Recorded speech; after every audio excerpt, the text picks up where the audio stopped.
ان کے سامنے ایک بہت بڑا خطرہ آ گیا۔ سفید شیروں کا ایک جھنڈ جو ان سے کہیں زیادہ خطرناک اور طاقتور تھے۔ یہ دیکھتے ہی ٹاکا وہاں سے بھاگ گیا اور یہ بات اس کی موم نے بھی نوٹ کی۔ جب یہ سفید شیر ان کے علاقے کی ہرنوں پر وار کرنے لگے تو ٹاکا کی موم ان کے سامنے آ گئی اور ان سے لڑنے لگی۔ اپنی ماں کو بچانے کے لیے مفاسا بھی ان سفید شیروں سے لڑنے لگا۔ وہ اکیلا ہی ان دونوں پر بھاری پڑ گیا، یہاں تک کہ اس نے ایک شیر کو پکڑ کر اس کو مار بھی ڈالا۔ کہ مرنے سے دوسرا شیر کمزور پڑ گیا اور وہاں سے بھاگ گیا۔ مفاسا ٹاکا کی مام کو لے کے واپس آ گیا۔ ٹاکا کی موم اپنے لائن کنگ کو بتاتی ہے کہ اگر مفاسا نہ ہوتا تو آج وہ دونوں مارے جاتے۔ وہ بتاتی ہے کہ مفاسا ان دو طاقتور شیروں کے ساتھ اکیلے لڑا اور اس نے میری جان بچا لی۔ یہ سن کر ٹاکا کے ڈیڈ نے مفاسا سے پہلی دفعہ اچھے سے بات کی اور کہا کہ میں تمہارا احسان مند رہوں گا کہ تم نے میری وائف کی جان بچائی۔ یہ سن کر مفاسا کہنے لگا کہ مجھے ہواؤں کا رخ بتا رہا ہے کہ وہ ٹائیگرز ہم سے بدلہ لینے ضرور آئیں گے۔ اگر آپ چاہیں تو کسی خبری کو وہاں بھیج کر ان کی خبر لے سکتے ہیں۔ یہ ڈیڈ کا ایک مخبری ان شیروں کے علاقے میں گیا تو وہاں دیکھنے کو ملا کہ جس شیر کو مفاسا نے مارا تھا وہ وہاں کے کنگ کا بیٹا تھا اور اب وہاں کا کنگ مفاسا سے بدلہ لینے کو تیار تھا۔ سن کر کہ دوسرا سفید شیر اس کے بیٹے کو وہاں مرنے کے لیے چھوڑ آیا تو انہوں نے اس شیر کو بھی مار ڈالا۔ یہ دیکھ کر مفاسا کے ڈیڈ کے مخبری کو معلوم ہو گیا کہ وہ لوگ بہت ہی خطرناک اور طاقتور ہیں۔ ان کا مخبری اپنے علاقے میں واپس آیا اور ٹاکا اور مفاسا کے ڈیڈ کو آ کر بتایا کہ وہ لوگ بہت طاقتور ہیں۔ ان کا ایک شیر ہمارے دو شیروں کے برابر ہے اور وہ بہت تیز بھاگتے ہیں اور وہ بہت جلد ہم سے بدلہ لینے کے لیے ضرور یہاں آئیں گے۔ شاہ یہ سنتے ہی بہت زیادہ ڈر گئے اور انہوں نے ٹاکا سے کہا کہ اگر تمہیں اگلا بادشاہ بننا ہے تو تمہیں یہاں سے بھاگنا پڑے گا، یہاں کچھ نہیں بچے گا۔ اگر تم لوگ یہاں سے نہ بھاگے تو ہمارا نام و نشان باقی نہیں رہے گا۔ اگلی صبح ٹاکا کی موم مفاسا اور ٹاکا سے کہتی ہے کہ سامنے وہ پہاڑ جن کے درمیان سے روشنی آ رہی، اس جگہ کا نام ہے ملیلے، تمہیں وہاں جانا ہے اور تب تک وہاں رہنا ہے جب تک یہاں کا خطرہ ٹل نہ جائے، اس لیے کہ ٹھیک وقت آنے پر تم اپنی سلطنت دوبارہ سنبھال سکو۔ ٹاکا اور مسافہ تو وہاں سے نکل گئے لیکن پیچھے ہی سفید شیروں کا جھنڈ وہاں آ پہنچا۔ انہوں نے مفاسا اور ٹاکا کے ڈیڈ سے پوچھا کہ بتاؤ وہ کون تھا جس نے میرے بیٹے کو مارا۔ بادشاہ ایسے ایکٹنگ کرنے لگا جیسے اسے کچھ پتہ ہی نہیں ہے۔ یہ دیکھ کر سفید شیروں کے بادشاہ کو اور زیادہ غصہ آ گیا۔ مین وائل اس کے باقی شیر جو وہاں کی تلاشی لے رہے تھے انہیں پتہ چل گیا کہ دو شیر یہاں سے بھاگ چکے ہیں۔ یہ جان کر وہ ان کا پیچھا کرنے لگے۔ ان کی سپیڈ اتنی تیز تھی کہ وہ جلد ہی مفاسا اور ٹاکا کے قریب پہنچ گئے۔ یہ دیکھ کر مفاسا نے ٹاکا سے کہا کہ ہمیں ان سے لڑنا چاہیے، ان کا مقابلہ کرنا چاہیے، لیکن ٹاکا نے کہا نہیں، وہ تعداد میں بہت زیادہ ہیں، ہم ان سے لڑے تو مارے جائیں گے۔ ابھی وہ یہ باتیں کر ہی رہے تھے کہ سفید شیروں کا جھنڈ وہاں ان کے پاس آ پہنچا اور ان سے سوال کیا کہ کون تھا جس نے ہمارے نواب کے بیٹے کو مارا تھا۔ یہ سن کر مفاسا بہادری سے ان کے سامنے آیا اور کہنے لگا کہ ہاں، میں نے مارا تھا تمہارے نواب کے بیٹے کو۔ اگر انہوں نے ٹاکا کے خون کو اسمیل کر لیا اور انہیں معلوم ہو گیا کہ یہی اس علاقے کے بادشاہ کا بیٹا ہے اور اسی نے ہی ہمارے نواب کے بیٹے کو مارا ہوگا۔ مفاسا انہیں بتاتا رہ گیا کہ نہیں میں نے مارا ہے۔ پھر وہ ٹاکا کے پیچھے رہے اور ٹاکا اور مفاسا وہاں سے بھاگ نکلے۔ بھاگتے بھاگتے وہ ایک پہاڑی کی کنارے پر آ پہنچے جس کے نیچے ایک بڑا سمندر تھا۔ اس سمندر میں دونوں نے چھلانگ لگا دی اور پانی کے بہاؤ سے وہ ایک میدان میں آ پہنچے۔ رات کا وقت ہو چکا تھا۔ پانی سے تو یہ لوگ بچ نکلے تھے مگر اب انہیں بہت زیادہ بھوک لگ رہی تھی۔ یہ لوگ کھانے کی تلاش میں نکلے۔ گھومتے گھومتے انہیں اپنے جیسے ایک جانور کی اسمیل آئی۔ وہ ایک شیرنی تھی جس کا نام سرابی تھی۔ انہیں دیکھ کر وہ بہت خوش ہوئی، سکا سانس لیا۔ وہ بتاتی ہے کہ ان سفید شیروں کا ڈر ہر جگہ بیٹھا ہوا ہے، انہوں نے میرے بھی پورے گروپ کو مار ڈالا ہے اور بس میں ہی بچی ہوں۔ یہاں پر ہم ایک شاجو نام کے چھوٹے سے برڈ کو دیکھتے ہیں جو سرابی کا تھا۔ سرابی کے لیے یہ ایک جاسوس کا کام کرتا ہے اور سفید شیروں کے آنے سے پہلے وہ اسے چھپنے کا بتا دیتا ہے۔ وہ ایک قسم کا اس کا ایک باڈی گارڈ ہے۔ بات کرنے پر پتہ چلا کہ سرابی بھی ملیلے جانا چاہتی تھی۔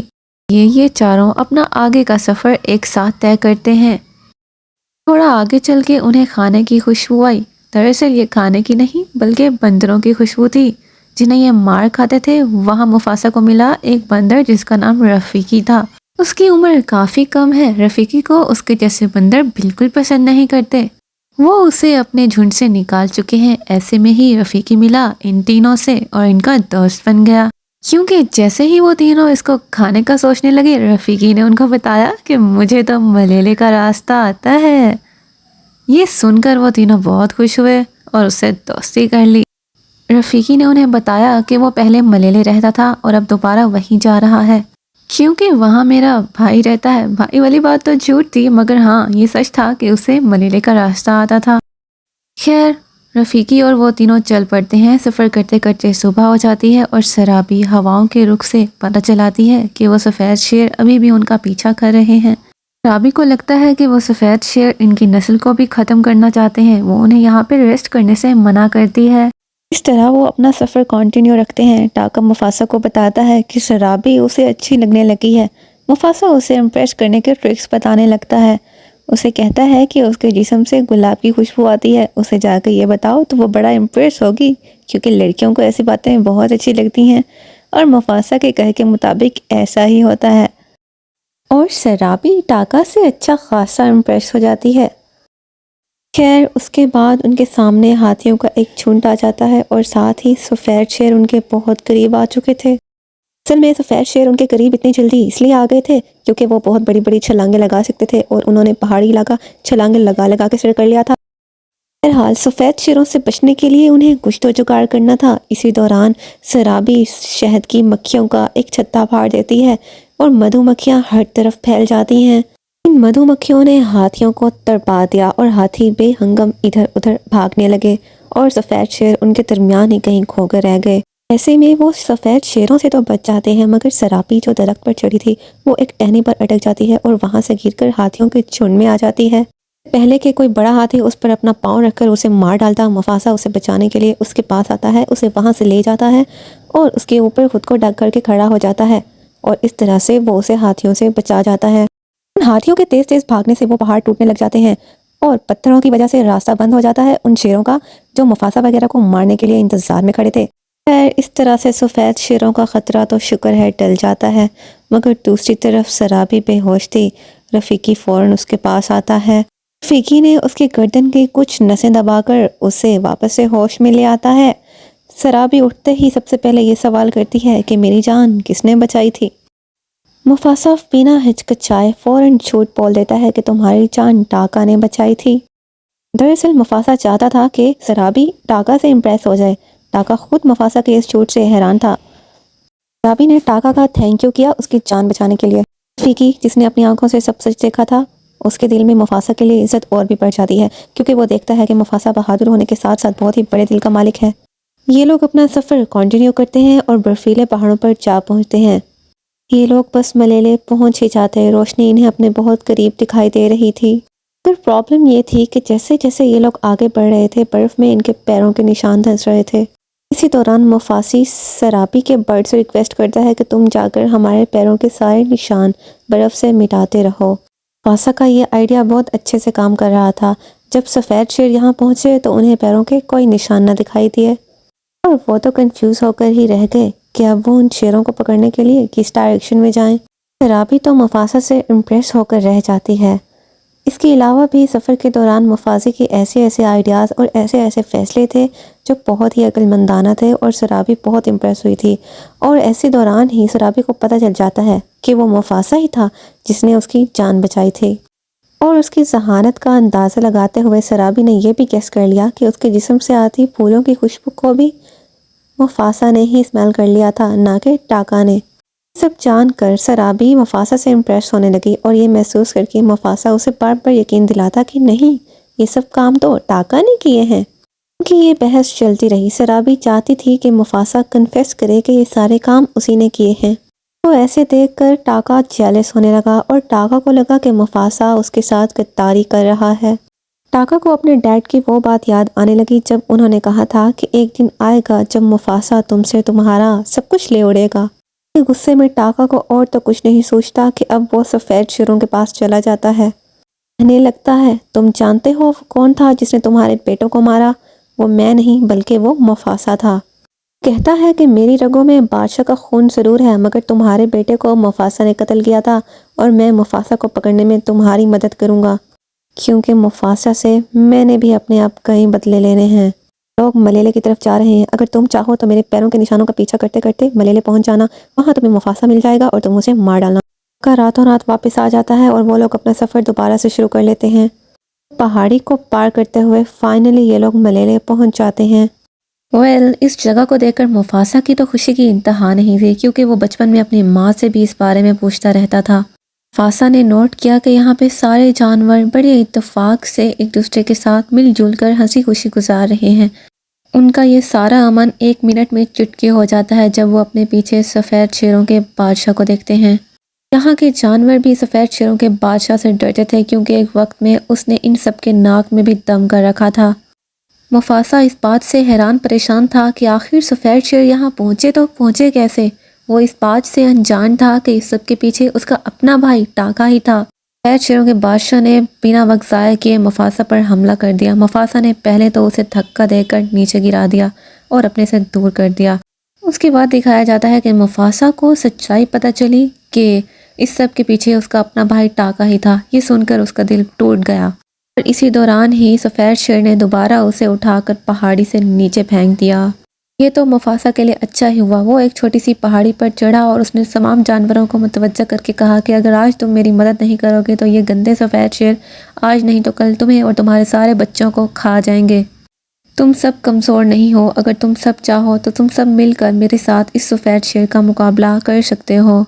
یہ سنتے ہی تمام جانوروں کے اندر ہمت پیدا ہوتی ہے اور وہ سب اپنے آپ کو طاقتور سمجھتے ہوئے اپنا ایک گروپ بنا لیتے ہیں اور مفاسا کی مدد کرنے کو تیار ہو جاتے ہیں۔ جیسے ہی سفید شیر ان کے پاس آیا تو سارے جانوروں نے مل کر سفید شیروں پر حملہ کر دیا۔ دوسری طرف جو شیرنیاں تھیں انہوں نے مفاسا پر حملہ کر دیا۔ سب نے مل کر اسے نیچے پھینک دیا۔ پہاڑی سے گرنے کی وجہ سے مفاسا کافی زخمی ہوا۔ یہ سب دیکھ کر سفید شیروں کے بادشاہ کو بہت اچھا لگا اور اب وہ اس کو مارنے کے لیے اس کے قریب بھی آ گیا۔ ظاہر سی بات ہے مفاسا ان سے کمزور تھا، زخمی تھا اور سفید شیر تعداد میں بھی زیادہ تھے۔ بار بار مار کھاتے دیکھ کر آخر ٹاکا کو بھی اپنے بھائی پر رحم آ جاتا ہے۔ وہ اپنے پرانے پل کو یاد کرتا ہے جب وہ اپنے دوست بھائی کے ساتھ بچپن میں کھیلتا تھا۔ اسے وہ پرانے دن یاد آنے لگے۔ وہ مفاسا کو بچانے کے لیے اس گڑھے میں کود جاتا ہے اور اب وہ سفید شیر سے آ کے کہتا ہے کہ تم مفاسا کو جانے دو، اسے چھوڑ دو۔ لیکن سفید شیر اس وقت بالکل رحم کھانے کے موڈ میں نہیں تھا۔ اس نے ٹاکا پہ بھی حملہ کر دیا۔ اس شیر سے لڑنے کے لیے اب مفاسا اور ٹاکا کو ایک ساتھ مل کے لڑنا تھا۔ اس کے بعد ہمیں دکھایا جاتا ہے کہ اوپر پہاڑوں میں ایک بہت بڑا زلزلہ آ جاتا ہے۔ اس زلزلے کی وجہ سے پہاڑ شدید ہلنے لگے اور اوپر سے پہاڑوں کی سطح ٹوٹ گئی۔ وہ جگہ جہاں مفاسا، ٹاکا اور وہ سفید شیر لڑ رہے تھے وہ بھی ٹوٹ گئی اور وہ یہ تینوں نیچے جا کر پہاڑوں کے پانی میں جا ڈوبے۔ مفاسا کیا دیکھتا ہے کہ ان کے گرنے کے بعد اوپر سے ایک بہت بڑا پتھر بھی ان کے پاس آ رہا تھا۔ اس سے بچنے کے لیے وہ خود سائڈ پہ ہو گیا اور سفید شیر کو اس پتھر کے نیچے دے دیا۔ کچھ ہی سیکنڈز میں وہ پتھر، بڑا پتھر سفید شیر کے اوپر گر جاتا ہے اور اس طرح سفید شیر آخرکار ختم ہو جاتا ہے۔ اس بات سے صاف دکھائی دیا کہ مفاسا اور ٹاکا نے اپنی بہادری سے سفید شیر کو ہرا دیا تھا۔ چونکہ بادشاہ مر گیا ہے تو باقی سارے سفید شیر اور شیرنیاں یہاں سے بھاگ جاتے ہیں اور پھر ملیلے کے سبھی لوگ مفاسا کو یہاں کا نیا بادشاہ بنا دیتے ہیں۔ مفاسا بھی بہت خوش تھا۔ ہر جگہ مفاسا کے نام کے چرچے تھے اور اس کا نام سن کر مفاسا سے ملنے کے لیے کوئی آیا تھا۔ وہ مفاسا کی موم تھیں۔ اتنے بڑے ہوئے مفاسا کو دیکھ کر وہ پہچان تو نہیں پائیں، لیکن اس کے نام سے انہیں پتہ چل گیا کہ یہ ان کا بیٹا ہے۔ وہ دونوں ایک دوسرے سے مل کر بہت خوش ہوئے اور ایموشنل بھی، کیونکہ یہاں پہ مفاسا کو پتہ چلا تھا کہ اس حادثے میں اس کے ڈیڈ مارے گئے ہیں۔ سین کے بعد ٹاکا وہاں آیا اور ٹاکا جب مفاسا سے معافی مانگ رہا تھا تو سبھی جانوروں نے نعرہ لگایا کہ اسے معاف مت کرو۔ یہی وہ غدار تھا جو سفید شیروں کو یہاں پہ لے کے آیا تھا اور یہ آوارہ اب ہمارے درمیان نہیں رہ سکتا۔ یہ سن کر مفاسا نے سب کو ڈانٹا اور کہا یہ میرا حکم ہے کہ ٹاکا یہیں رہے گا۔ جب تک میری حکومت ہے میرا بھائی ٹاکا میرے ساتھ رہے گا۔ مفاسا کی اچھائی دیکھ کر ٹاکا اور زیادہ گلٹ میں چلا گیا اور وہ یہ کہہ کر چلا گیا کہ مجھے دوبارہ کبھی یاد نہیں کرنا۔ مفاسا کی کہانی ختم ہو جاتی ہے جو رفیقی کیارا کو سنا رہا تھا۔ اس کے بعد ہم نے دیکھا کہ کیارا کے ڈیڈ بھی اس کی ماں کو یہاں لے آئے تھے۔ اب کیارا کا ایک بھائی بھی ہے جسے دیکھ کر وہ بہت زیادہ خوش ہوئی۔ بس ان سب کو یہاں خوش دکھاتے ہوئے یہ کہانی یہاں ختم ہو جاتی ہے۔ پیارے دوستو، اگر آپ کو یہ کہانی اچھی لگی ہے تو پلیز چینل کو سبسکرائب کر دیں، ویڈیو کو لائک اور کمنٹ ضرور کریں۔ ملتے ہیں اگلی کہانی میں، تب تک کے لیے بائے بائے۔